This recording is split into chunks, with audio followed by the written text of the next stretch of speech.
Drugs వ్యవహారంలో మరోసారి తనదైన శైలిలో స్పందించారు వివాదాస్పద దర్శకుడు రామ్ గోపాల్ వర్మ.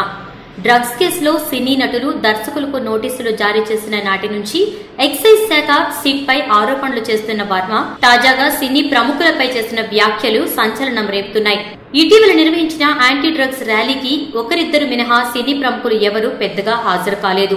దీంతో వారినుద్దేశించి వర్మ తీవ్ర వ్యాఖ్యలు చేశారు.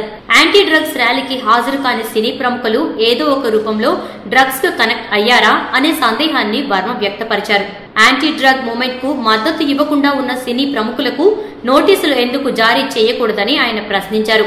చివర్లో జస్ట్ ఆస్కింగ్ అంటూ ముగించారు. తన ఫేస్బుక్ ఖాతాలో ఈ మేరకు ఆయన స్పందించారు.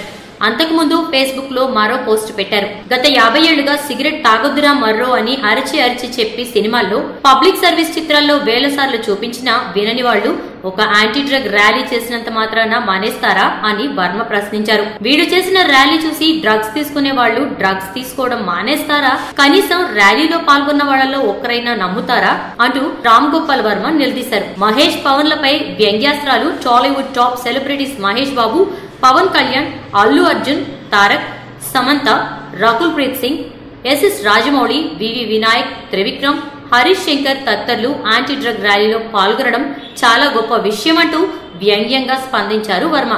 ఈ విధంగా సిట్ కు వారు మద్దతుగా నిలిచారని వ్యాఖ్యానించారు. ఈ వీడియోపై మీ విలువైన కామెంట్స్ ని మాతో షేర్ చేసుకోండి. అండ్ ఇంకో విషయం, సబ్స్క్రైబ్ చేయడం మర్చిపోకండి.